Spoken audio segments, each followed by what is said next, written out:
probably one of my favorite interviews that we have ever done. Mitzi, you are spectacular. Thank you so much for being on the Get Attitude podcast. You guys make sure you subscribe, rate, review, share, and do not miss Mitzi. She's going to knock your socks off. What is the roadmap to defeat self-sabotage, negative thinking, and learned helplessness? In these unprecedented times, you must get connected, get growing, get certain, and get attitude. The Get Attitude Podcast.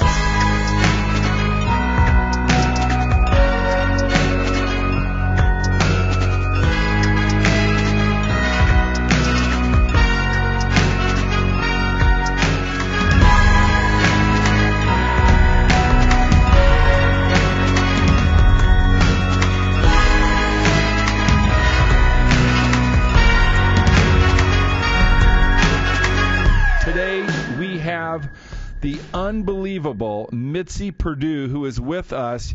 You might know Mitzi, or you might not know Mitzi. She is the daughter of one family business titan. Her dad, her father, was the founder of the Sheraton hotel chain. She is also the widow of another titan. Her late husband was the family business poultry magnate Frank Perdue. She is also a businesswoman in her own right. She started the family wine and grape business, now one of the larger suppliers of wine grapes in California. Mitzi is an author. She is a speaker. She is a professional podcast guest. Mitzi, do you have a podcast, by the way? No, I actually would prefer to be a guest because I think you do all the work. I just have fun and talk. I love it. And Mitzi has just come out with a book that she co-authored with Mark Victor Hansen called How to Be Up in Down Times. And if there's anything about attitude that we need to know is how do we stay up when everybody is so down and so negative. Mitzi Perdue, welcome to the Get Attitude podcast. Well, it's sheer joy being here. And, for a good bit of my adult life, I've believed in the idea. I think it's a Buddhist idea. Attitude is everything. Yes, absolutely. And it sure works for me. Right. Oh, there's no doubt about it. I want to just hit real quick on your book, How to Be Up in Down Times. Give us one or two nuggets from that book. How do you help people, or what is your advice on staying up in down times? Maybe what's the general idea of that book that people can take with us after this interview and go, aha, I got the secret from Mitzi today. Okay, it's organized in 40 chapters, Wow. Each of which is 2 pages long. Okay. And the idea, when Mark Victor Hansen, the Chicken Soup for the Soul guy, Yes. when he and I, and then also his son, who's just a world-class expert on physical fitness, when we were writing this book, we thought, nobody wants to read a 360-page tome. They want quick advice. Yes. That's what we provide, and I will give you like one. Okay, you can give me one. Give me your favorite one, and if you want, give me two. All right, secret to happiness. Wouldn't you like the secret to happiness? I think we all want the secret to happiness, Mitzi. Tell me the secret. I'm going to deliver. Woo-hoo. I love it. Okay, here it is. And it comes from Plato. And it comes from 2,300 years ago. Plato's students in ancient Athens asked him, what does it take to be happy? And Plato answered, there are 3 things that men think will make them happy: power, money, and fame. He said the problem with those is long time they never make you happy. They don't make you happy, he said, because people always want more. You've got some money, you want more. You've got power, you've got fame. It's he didn't say this, but it's kind of like a street drug. Power, money, and fame, you just always want a bigger and bigger dose.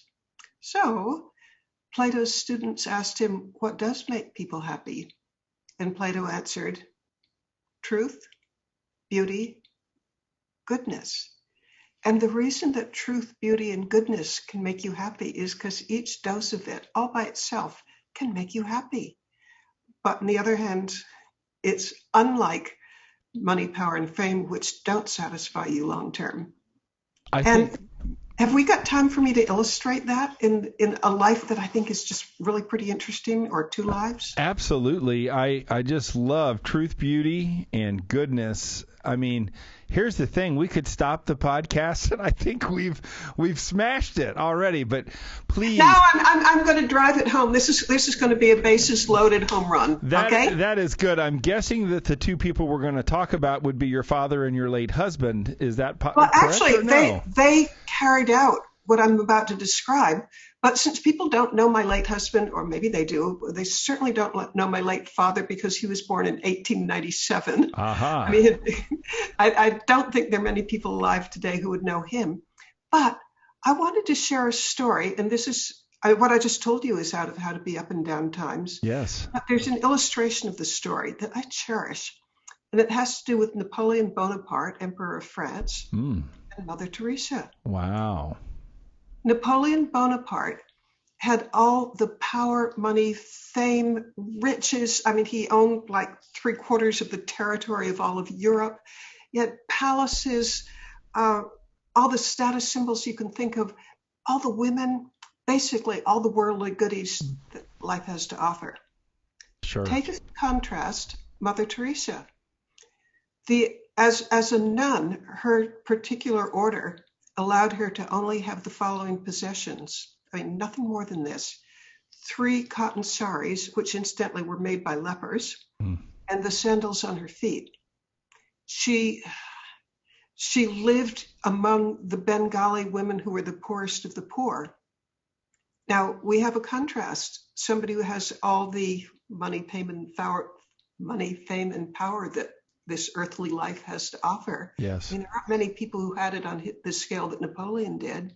Or Mother Teresa, almost no earthly possessions and lives among lepers. Okay, who was happier? Did the money, power, and fame make Napoleon happy? Well, we don't have to guess, because he wrote when he was in exile at the end of his days. He was on an island in the South Atlantic. And he said, I cannot count 6 happy days in my whole life. Wow. How about that?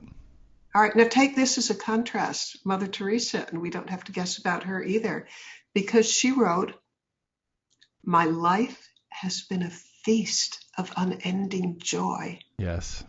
Yes. So truth, beauty, and goodness made her happy, a feast of unending joy, and Napoleon, who couldn't count 6 happy days. That's a beautiful story. We on the Get Attitude podcast have interviewed a gentleman by the name of Dr. Chuck Dietzen. Dr. Chuck is a global healer. Dr. Chuck spent 3 weeks with Mother Teresa, serving her in Calcutta. Oh my gosh. So, what I'd give to have had that experience. Yeah, it was a pretty powerful podcast. So what you need to do is make sure you subscribe, Mitzi. You go back and you find that Dr. Chuck Dietzen interview, and he talks about his time with Mother and the lessons that she taught him, and it's an overpowering, beautiful podcast, and I think you'll love it. But your story is so appropriate and fantastic, and I think if we all focused on those. That was episode number 3, by the way. Episode number 3. 3 is, of course, our lucky number. If, us Christians out there, 3 is a big deal, right? The Trinity, all of that. How funny that you said that. Thank you, Jason. So, hey, check that one out, Mitzi. I think you'll like that. And I certainly will. What a beautiful way to open up our podcast. And I think anytime we can bring Mother Teresa in my podcast, that's a good thing. So you did wonderfully. Let's talk about, if we can, that unbelievable father of yours, right? I didn't know him, but certainly I know the Sheraton hotels. I've spoken at Sheraton hotels all over America, and I'd love to know the attitude lesson that your father left you, maybe on a personal level, and then the attitude lesson that you witnessed as a businesswoman or growing up. And I'm not sure, hopefully he got to be with you as you were older and didn't die young. You can tell us that story, but what was, as a person, his attitude lesson for you as a dad, and then an attitude lesson as a titan in business? Could you talk to us about both of those? I'd like nothing more. Well, one thing that impressed me no end is I remember as a little girl walking into, he had an office in his home as well as an office in an office building. Mm-hmm. So Saturday I walk in and there he is with all these books and how about ledgers? I mean, they're like, they didn't have Excel spreadsheets back then, but the equivalent of that. And he's just deep into it. And I asked him what he's doing. And he said that he was forming a foundation that would enable him to give away ever more money. And I asked him, well, why is that so important to you? And he told me, the greatest pleasure my wealth ever gave me is in giving it away. Wow. Is that cool? That is cool. But there's more to it than that, because, you know, for changing attitude and for being all that you can be, what a story he had. And I'll share it with you briefly. Please. When he was 26 years old, he'd just gotten engaged to my mother. And this is a little piece of family lore in my birth family. Wonderful. Mother came from West Virginia. She's a Southern belle and she's all in love and she's just gotten engaged to my father. And she meets her future mother-in-law for the first time, Grandmother Berta. Grandmother Berta told Mother, don't marry Ernest. He can never stick to anything. You'll end up poor. Oh my gosh. How's that for sort of a wake-up call? Well, Mother's answer was, I don't care, I love him, you know. Love is blind. The marriage went forward. Love is blind. And she didn't end up poor. However, this was an extreme wake-up call for Father if his own mother is saying he can never stick to anything and he's going to end up poor. Yes. So he did something about it. He went to the Johnson O'Connor career guidance counselor. And this is back, I think we're talking like 1923. Sure. In 1923, Johnson O'Connor, the career guidance counselor that he had gotten out of whatever was like the Yellow Pages back then, spent a whole 8 hours with him, giving him every test that you can think of. And this was to try to find out why Ernest could never stick to anything, why he just wasn't good at holding a job. And Johnson O'Connor told him, you have the worst human relations skills I've ever come across in my entire career. He said, you're clearly a bright fellow and you've got a science background because you studied engineering at MIT. I think that you could make a career in a laboratory where you didn't have to interact with anybody else, but you could use all those smarts that you've got. But don't ever try for anything outside of being alone in a laboratory. Wow. Well, Father took this as a challenge. And again, he told me about this.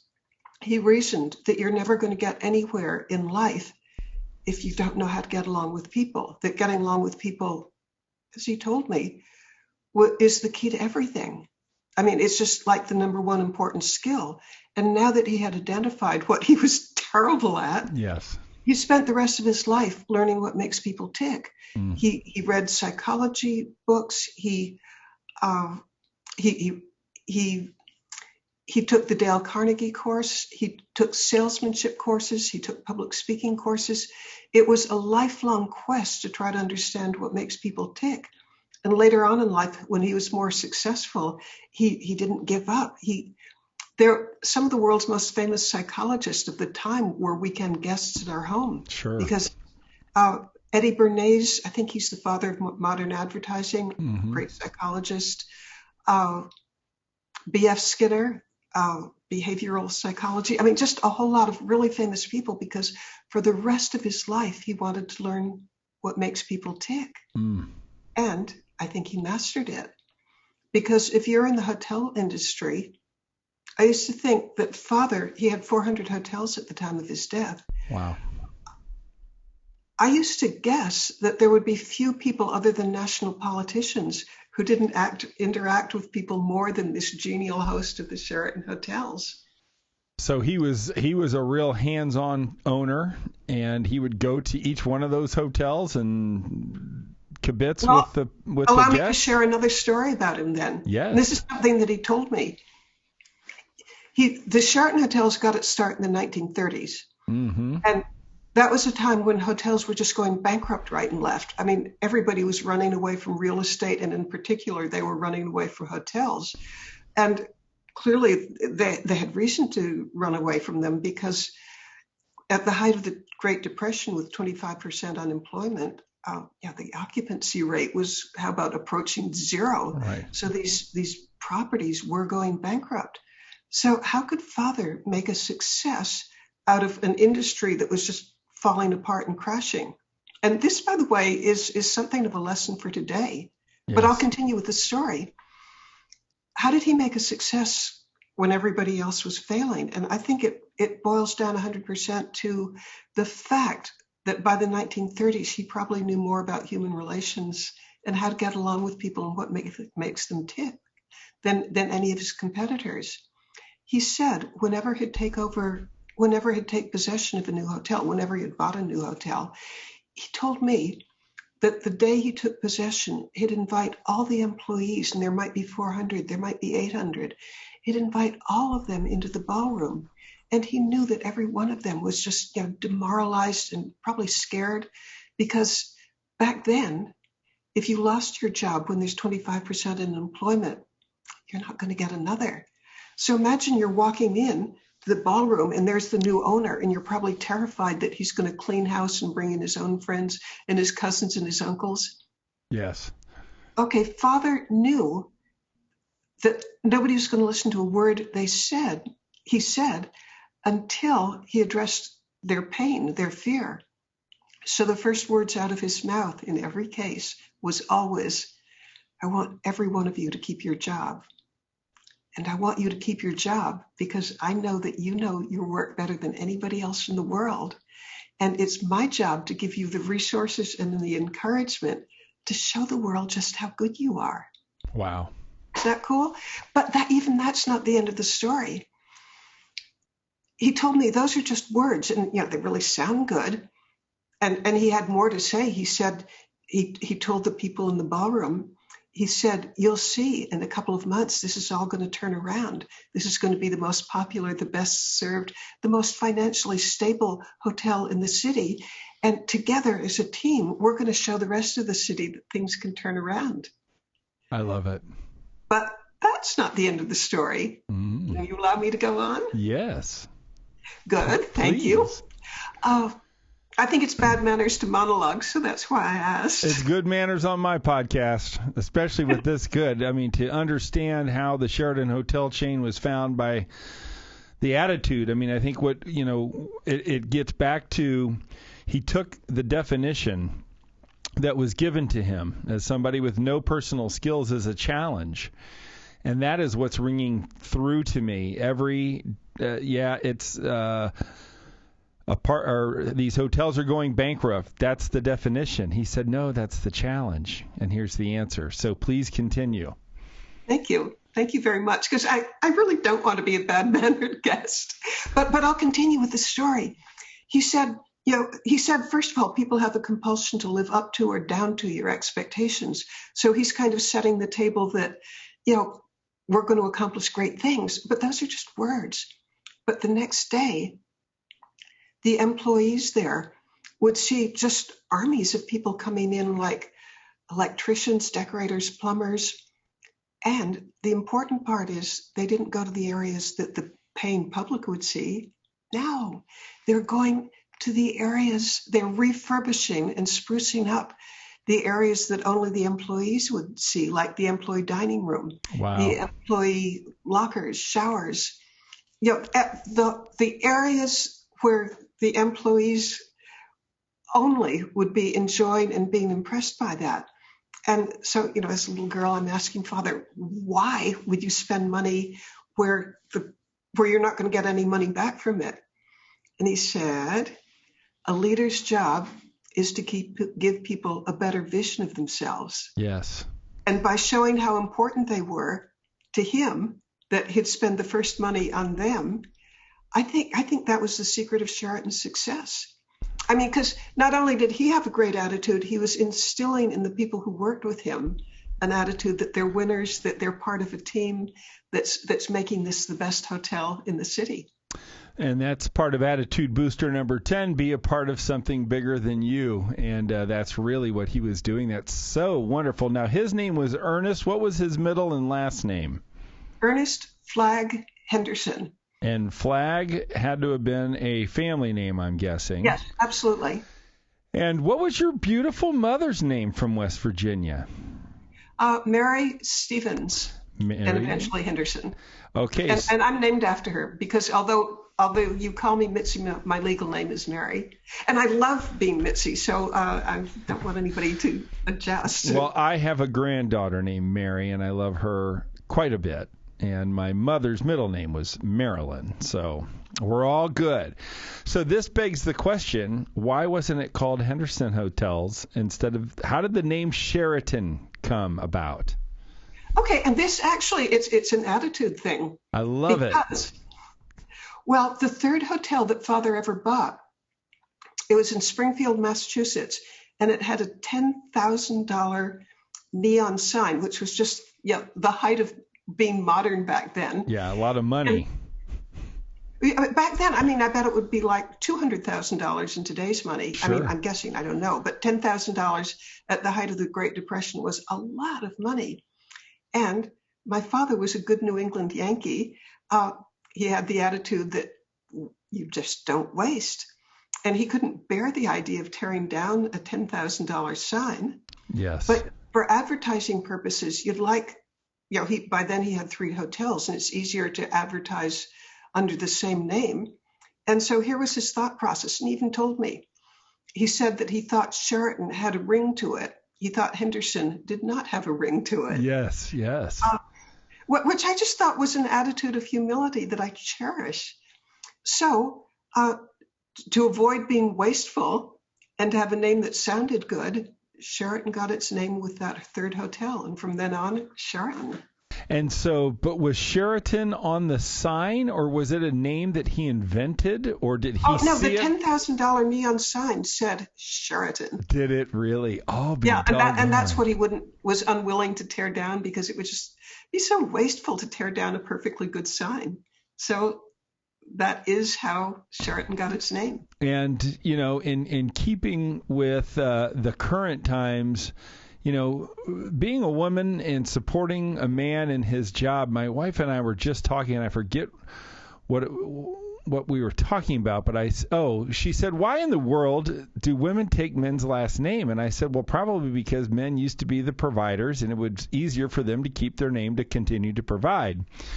So talk to me just real quick when it comes to the beautiful Mary Stevens. What was her attitude lesson? What was life like for her? And maybe what was the one lesson she taught you about attitude? Well, since I've already explained that Father, innately and inherently wasn't born with human relation skills. Oh my gosh, right. I mean, the worst that a career guidance counselor had ever seen. But I would say it was an extreme case of opposites attract, because Mother, as a Southern belle, was just the most warm, understanding, embracing person that you've ever come across. Oh, that's cool. She had such just inherent insight into what made people tick. And so I thought, although Father eventually got very good at it, it didn't come natural at all. Sure.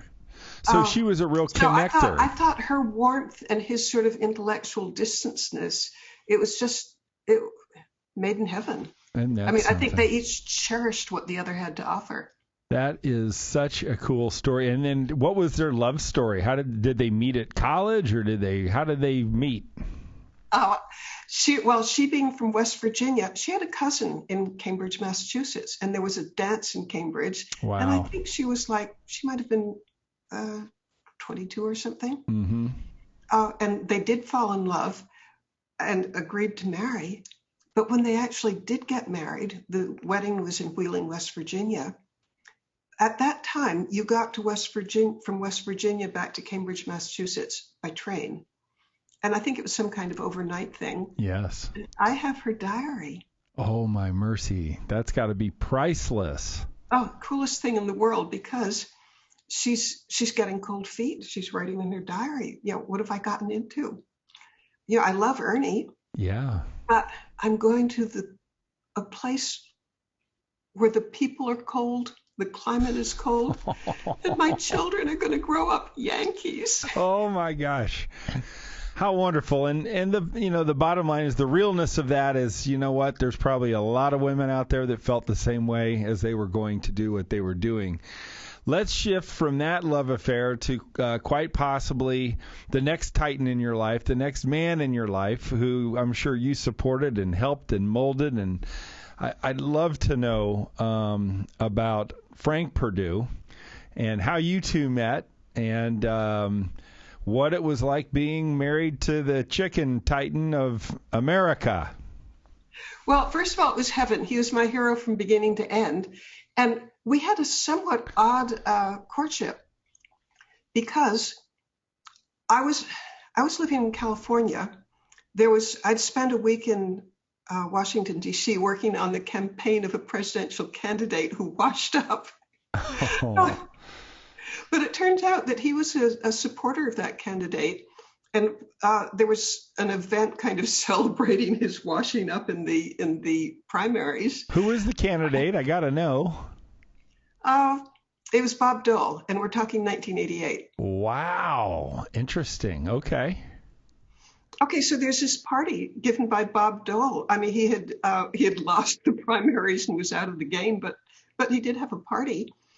And I had to leave early, and Frank Perdue arrived late, so we only had 10 minutes of overlap. And the first 5 minutes, we were both single at that point. We were both divorced. Mm-hmm. And the first 5 minutes were spent talking about how we would never consider the possibility of the notion of the concept of marrying again because we had been so unhappy in our previous marriages. Right. And then somewhere around 5 minutes into it, we started agreeing that this was unfortunate because it meant growing old and alone, but that was our fate because we'd never trust anybody again. Wow. And then I looked up at him and he said, I believe I could trust you. And I answered, I believe I could trust you. And then we spent the next 4 minutes talking about what our marriage would be like. And when we did marry, we had known each other in person 6 weeks and 3 days. Oh, my. Isn't that beautiful, though? See, I think you know when you know. I don't think it takes a lot of time. That's just me. And obviously, you probably agree with me. So how long? Well, actually, it's been an endless puzzle to me how we could both commit after knowing each other 5 minutes. I know. By the way, when he gave me my engagement ring, I'd known him 5 hours. Wow. That is incredible. And a favorite moment in life was our church has a 6 weeks prenuptial counseling period. I mean, they just won't let you get married faster than that, which is why I said it was 6 weeks and 3 days. Well, we went to call on the minister who married us, Reverend Drazel. And the third time I saw Frank in my life was in the rectory of Reverend Drazel's church. Oh, my. And Reverend Drazel said, I'm so happy for you. Marriage is a wonderful institution. How long have you known each other? And I said, do you mean in person? And he said, well, yes. And so, I looked at my watch and I said, 36 hours. Isn't that?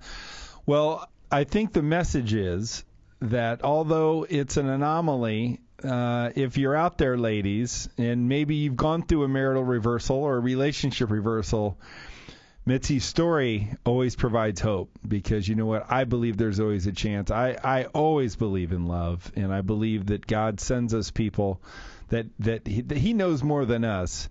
And the fact that you were walking out and he was walking in and you took those 10 minutes.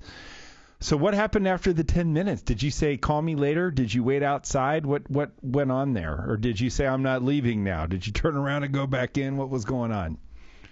I was president of American Agri-Women, which today is a 40,000 member organization. And I had a speaking tour visiting the different chapters of American Agri-Women, and I had a plane to catch. So, it wasn't a case. I didn't get back home to California for 10 days, so we didn't speak for 10 days.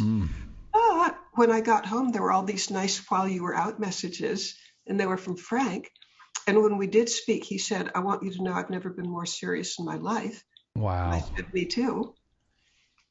But by the way, that's so cool. That's just so beautiful. Since in our audience there are people who may be going through horrible divorces or separations or infidelities or all sorts of ghastly things, I think I'm living proof that things can turn around in a dime. I mean, from one day to the next, I went from misery to joy. Yeah, amazing. And how long were you and Frank together? He passed away after 17 years of marriage, but the 17 years were just bliss. And I felt that I'd known him forever. And what made the marriage great from my point of view was he was a totally good person. Yeah, that's cool. And then was he building his chicken empire during these 17 years, or had he already made it and was on his way weaning out so he could just enjoy you? No. Here's what happened. I mentioned that our courtship was a little bit odd. He told me, I'm running a business. This happens to be a somewhat difficult time. It's not going to be a normal courtship. It's not even, I'm not going to be chasing you around or flowers or all the rest. A lot of our 6 weeks was me accompanying him to business meetings. I'll be doggone. Wow. But I loved it. I just loved it. But no, he was very definitely continuing to run the company. It wasn't until he in his 80s he began really pulling back. But I loved being part of his world. I mean, I loved the people I interacted with. I loved the mission. I'll tell you something about Perdue Farms. We are the largest producer of organic chicken in the world. We have no antibiotics. A lot of the chickens, and we're every month we're increasing what I'm about to describe, but they're pasture raised. Wow. Is that not cool? It's amazing. Yeah. What when you talked about the mission, what was the mission? You said you loved the mission of Perdue Farms. It's a several part mission, but it's providing quality food at an affordable price while providing tens of thousands of people with good jobs. I love it. And then as far as his leadership style or his attitude, can you just maybe try to give us a feel for who he was, what his attitude was, and how he was as a leader? Well, one of the things that I'm really proud of, and it comes from my background in the hospitality industry, when we were first married, remember, we didn't know each other all that well. We had just come back from our honeymoon, and we're walking on a beach, Watch Hill, Rhode Island, and we're carrying our sandals, and it's sort of fall weather. It's the end of August, but New England kind of fall weather. And yeah, it's romantic, but suddenly I look up at him and I say, Frank, I think we should entertain every single person who works for the company. Oh. Well, he said, Mitzi, you realize, and at this point, the figure I'm about to give you is right for 1988. Yeah. You realize there's 16,000 people. That's not a practical idea. Right. And I pretended that I wasn't really processing that he was saying no. And I said, I think we should have them 100 at a time. And he's saying, no, that's way too many. And I said, I bet we could put it together in 6 weeks and start then. Oh my No, gosh. That's way too soon. But as we continued talking about it, he was changing his mind gradually from, what planet did she set down from to, maybe there's something to it, till finally, I like it. And 6 weeks later, we did start. And throughout our marriage, usually like 3 times a month, would have groups of people, 100 or more, over for dinner in our house. And it would be like the truckers, the accountants, the veterinarians, the IT people, just everyone in groups of 100.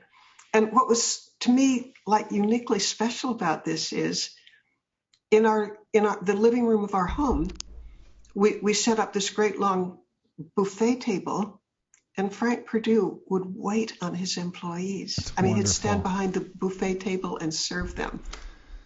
Mitzi, you are freaking amazing. Jason, are you loving this? I'm loving it. That is so cool. 16,100 at a time. Absolutely unbelievable. Mitzi, you're so captivating and enamoring to me. It's so wonderful. Thank you so much for sharing your stories. Now, we close every podcast with a little game. And so you're going to play a game with me. Is that okay? I'm up for it. Because we call this the Attitude Through the Decades game. And what I'm going to do is take you through your life. Now, you don't have to tell me how old you are, but you don't seem like the type of lady that does. I'm 79, and I'm as proud of it as can be. That a girl. I knew you were going to be happy. So me and you are going to have fun. So what we're going to do, I'm going to walk you through your life from the day you were born to when you were 10, 20, 30, 40, and you can tell me what was going on in your life and what the attitude lesson is. So as we walk through your life, Mitzi, our listeners, our gappers is what we call them, can walk through their life. And quite possibly the lessons that you've learned over your 79 beautiful years will inspire, will enrich, and will encourage our gappers. Now, I know that you may not remember being born, but when you think about an attitude lesson of birth, and certainly you've probably seen a lot of chickens be born or whatever, what do you think the attitude lesson of birth is? Well, let's see. Mother had me at age 41, and I was always curious if I was an accident. And she said the most reassuring thing. She said, "No, we prayed to have you." I love it. I love it. So I felt wanted, which is a really neat thing for a kid to feel. Right. So feeling wanted is a great. It isn't a weakness actually. When we look at attitude, feeling wanted is actually a strength that can be used. Oh, it's very affirming. Yeah, and very affirming. So that's beautiful. We haven't had that answer. I have a feeling you're going to go like 7 for 7 on stuff we've never heard. I'm going to try. All right. So now I want you to talk to us about when you were 10 years old. That would put you in around 3rd or 4th grade. Would love to know where you were in the world at 10 years old. If you remember your 3rd or 4th grade teacher, and what was the attitude lesson you think you learned in 3rd or 4th grade when you were 10 years old? Mother, there are five siblings. Mother was very big on teaching us from an age in which we could comprehend it, that to have a good life, you need to put back in the bucket. That you're going to be happier, you're going to be better off if you give more than you take. I mean, she used to say the givers of the world are happy, the takers of the world are miserable. And take in the sense of how to put it. I mean, I'm fine with in some sense, but now I'm trying to translate what she meant by the takers of the world are. Mm-hmm. I guess whatever the opposite of giver is. Right. They're people that ain't given, and they're just flat out taking. I do want to, and so from a very early age, it was put in your soul that I need to be a giver. I need to make things better. I need to increase others. And I do want to just acknowledge your beautiful work with human trafficking. And if you wouldn't mind, give us a little taste of what you've been doing, what you've been up to. If there's a website people can go to help with your mission, would just love to get a little lesson on that. And that was quite possibly inspired in you as a 10-year-old. Oh, without question. I mean, mother felt, and father did too, that we're here to help others. We're not just here to be takers. But for human trafficking, I think it's the worst scourge that exists in the world, because there are 40 million people, according to the United Nations, who are being trafficked. And if you're being trafficked, you never have a good day. And if you're being sex trafficked, I talked with a psychiatrist who treats people who have been sex trafficked. And he said, think of the most depressed you've ever been in your life. Maybe your mother died, whatever. That person who's being sex trafficked is feeling that every hour of every day for years at a time. Yeah. So when I heard that like a 12-year-old little girl may be forced to have sex with strangers 10 or 12 times a night, 365 days a year, I thought, this is so terrible. I can't unsee this image, and I've got to do something about it. And I'm not going to be able to solve it myself, but I can sure give whatever I can to do something about it. And is there an organization that you work with, Mitzi, or that you started to help with this issue? Yeah, it's called winthisfight.org. Okay. And I have a way of helping people remember winthisfight.org. Tell and us. that is, think of the initials of it. And I'll make it easy for you. It's WTF. Win this fight. Yeah. But that is absolutely no accident, because that's my attitude towards trafficking. It's WTF, right. or in this fight. But the name actually came from neuroscientists who told me that my original name for it, Anti-Trafficking Auction, he said, that sucks. There's no call to action. It's not memorable. But win this fight with its initials, that's memorable. Yeah, that is so powerful. Mitzi, that's great. Thank you for sharing with us. And we have it up here, and we'll obviously be promoting that when we promote your podcast. Let's go from the young girl at 10. Now you've become a young woman, and you're 20 years old. Where were you at 20? I think I read that you went to Harvard, if that's correct. I did. Yeah. Were you at Harvard at 20? I was an undergraduate, and I started out at Radcliffe, but my year they switched. Radcliffe became absorbed by Harvard. So I graduated in 1963, and I loved Harvard as an undergraduate. It was as exciting and wonderful as anything could be. And what was the attitude lesson you learned at 20? Okay, it's one that I don't still hold. That's okay. But at age 20, I did everything. And in my 20s, I did everything I could to kind of hide my background. I wanted to be accepted as me. I didn't want to take advantage of my father's name or money. I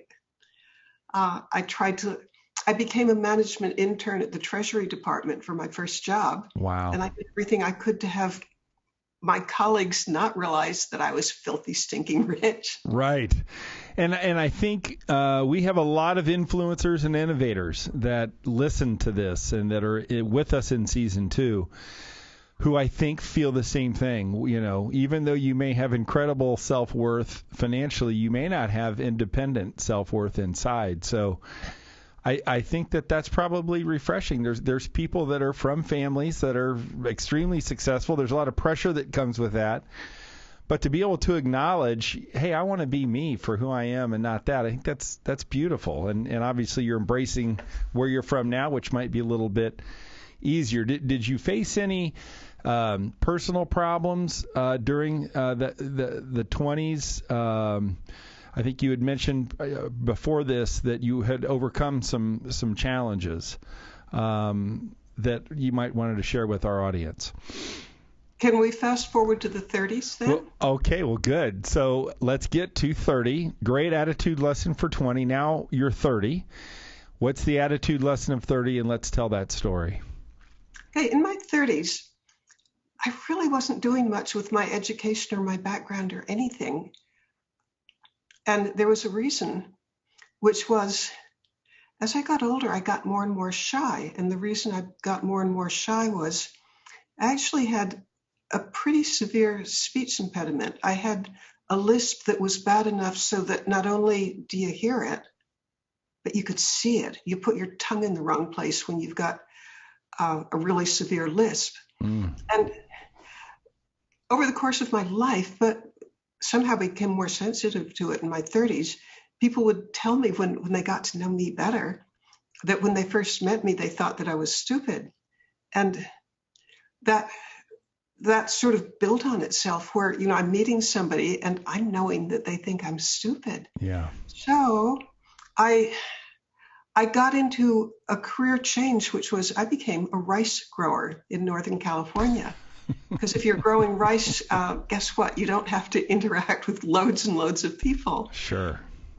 But somewhere, tell me how long I have to tell this story, because I can tell it quite briefly, or I can tell it in give us the brief version. We got 9 minutes to get you through the rest of your life, so you can give us the brief version if you like. Okay, so let's see how fast I can gallop through this. Yeah, you'll be fine, I'm sure. You're a great communicator. You'll be fine. Up until age 38, I was becoming more and more shy and more self-conscious. But there was a man who worked for me, and to protect the guilty, we will call him Peter Smith. Peter Smith had an IQ of 200. Wow. But he never had really done anything with his life other than become a really outstanding rice grower, which, you know, is a wonderful thing, but he wasn't living up to his potential. And one day I realized why he wasn't. he was afraid of failure. It was just so comfortable to not stretch himself. And I decided one day that I would try to make my life the opposite of his, that I would not be afraid of failure. And if I was going to try to do what I really wanted to do, which was radio, television, newspapers, public speaking, yes, that I had to overcome my lisp. So I went to a speech therapist who told me, at your age, and we're talking like maybe I think somewhere around 1978, that speech therapists in that period were unable to cure somebody with a severe lisp who was 38 years old.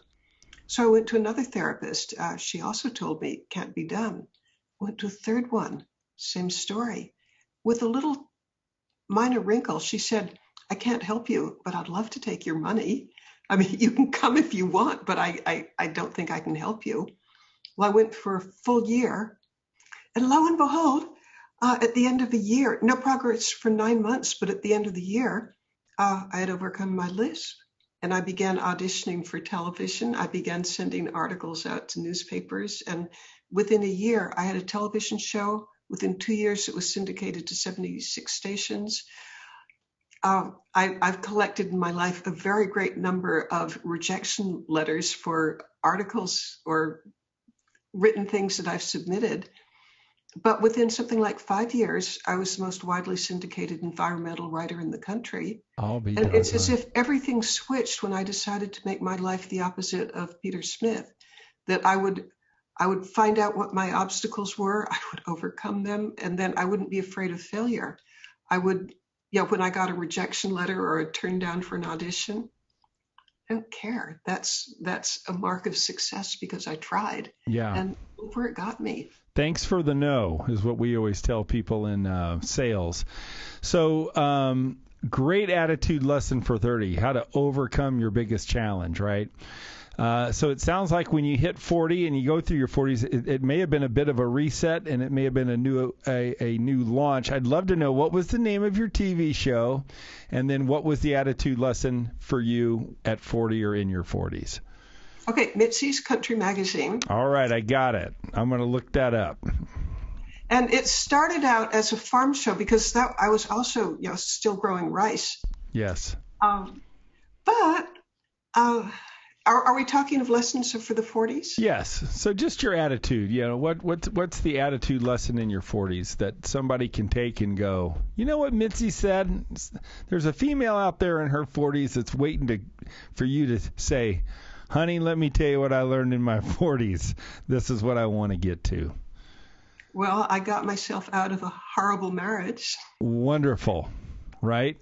And so, and I was single for about 3 years before I met Frank Perdue, who was the love of my life, and he was as great as a husband as my previous one was not great. Yeah, and so how did you muster the courage to get out of that situation? I'm guessing you were married probably for a long time, 15, 20 years to this person? It was 17 years and 2 children. Yeah. But I have a religious belief that marriage is forever. Yes. So I didn't instigate a divorce. However, the good Lord was kind to me because I'll use, again, a fake name to protect the guilty, Ronald. Yes, Ronald. Okay, Ronald met a Venezuelan oil heiress. Oh, there you go. And he wanted a divorce. And then that coincided with Ronald, by the way, was a former Catholic priest, not just a priest, a monk. Sure. And when we married, he had never bothered to go through the procedure for not becoming a priest. I mean, he was a priest when we married. Sure. Although he hadn't told me that. But it turns out that that the marriage was begun under false pretenses. So it was probably annulled in the Catholic Church, maybe. Well, as far as my conscience goes, I didn't need an annulment. It was enough to know that it could have been annulled because it was very conspicuously begun under false pretenses. Yes, and I'm a Catholic boy, so I know all about it. So here. Okay, so that gave my conscience I've sworn in front of God and men, but the dear Lord allows for yes, I love it. pretenses. So, ladies, if you're sitting there and you're in a marriage that you don't want to be in, the attitude lesson is introduce your husband that you no longer want to be married to a Venezuelan oil heiress. And things may change for you. All right. So, Mitzi, and I think Jason was at 40s or 50s. Have we turned 50 yet? I think that was 40. All right. So, Mitzi, do you remember your 50th birthday? Where were you, and what's your attitude lesson when you were working at 50 or in your 50s? Okay, in my 50s. I was gloriously happy, married to a good man. Yeah. Somebody with values, who's kind and generous and cares about people. I loved being part of his life. But I did keep up my, I mentioned that I was the most widely syndicated environmental writer. I kept that up. Yeah, that's because so I needed cool. some identity in my own. And so it just worked out because being a writer, I could travel around the world with him, which we did because, in a good year, which this is not, right. we could be selling in 50 different countries, maybe 70. And Frank had a deep belief that it was a really good thing to call on your customers, whether it's Tokyo or Singapore or wherever. That's fantastic. So now we move to 60. And what were you doing when you were 60? What's the attitude lesson for those gappers, for those females or males? What did 60 teach you? Do you remember even being sick, turning 60, and what was going on? Well, I loved my 60s. Not as much as my 70s, but I loved my 60s. I felt that by age 60, I didn't feel like a particularly different person from when I was younger, except that I knew so much more. I had so much more experience. I could evaluate things from a broader perspective. I would describe myself, I was more into physical fitness and diet. And so I'm feeling better in my 60s than I did in my 40s. Right. We certainly know how to poison our bodies in our 40s, don't we? And 30s. I love it. So that appreciation, which is attitude booster number 9. We base our book on the 10 attitude boosters, which is eat right and exercise. So sounds like that's what was happening in your 60s. And so you're not 80 yet, so I'm not going to be able to ask you about your 80th and your 80 knowledge through the decades, but we haven't talked about 70, so I'd love to know. Best ever. I mean, it's hard for me to imagine how it could get better than this, because in my 70s, I love being engaged. I have a personal rule, which I actually have followed all my life, that I want every year to take some kind of course, and it might be first aid, it might be nuclear particle physics, it might be art appreciation, but just in one way. And computer database programming, I recommend that to everybody. I don't think everybody's going to take me up on that. Right. But that means that today, at age 79, I've got, this is immodest to say it, but let's be honest, I have a bigger talent stack than I had when I was younger. I mean, when I've got a problem there, between people and knowledge, I've got ways of dealing with things. So for me, the older the better. Oh, I love it. And I'm more into physical fitness and diet and mental attitude than ever before. So I feel better. I've got more energy. I feel that working on a project that I care about with all my heart and soul, namely combating human trafficking. Yes. This is best. Well, I mean, I wish Frank were still alive, but since that's not on offer, yes. This is the best time of my life. Well, hopefully his spirit is with you. Certainly his attitude has remained with you. And you've just been so delightful. If you could, what would your message of hope be for the people that are listening today that aren't 79, that are battling, that are trying to bridge the gap from where they are to where they want to be, from bridging the gap from who they are to who they wish to become? Because I know that gal at 20, 30, 40 isn't the person I'm talking to today. that the ability to bridge the gap is certainly there for everybody. What would your message of hope be? What is your mantra? What can you tell our people to keep them positive and happy? Okay, well, I can remember horrible times in my 30s and 40s in a seriously unhappy marriage to somebody who was basically, well, no, I better not say how absolutely terrible he was, because I do have kids who might listen to this. But Okay. I used to think that if I hadn't gotten out of the marriage, I might not even be alive. Yeah. I mean, it was horrible. But I think the message is things can change in the most unexpected ways. You know, it looks as if you'll never be happy again. You're convinced you'll never be happy again. And then there's this curve in the road, and things can change. So if you're going through a really, really, really tough time right now, health, finances, emotional, keep in mind that things can change, and believe in yourself and struggle through it, because there can be good things on the other side. It makes me think of the saying, it's always darkest before the dawn. And I want to thank you, Mitzi, because you are the sunshine that brought dawn to the Get Attitude podcast today. Your smile is infectious. Your attitude is contagious.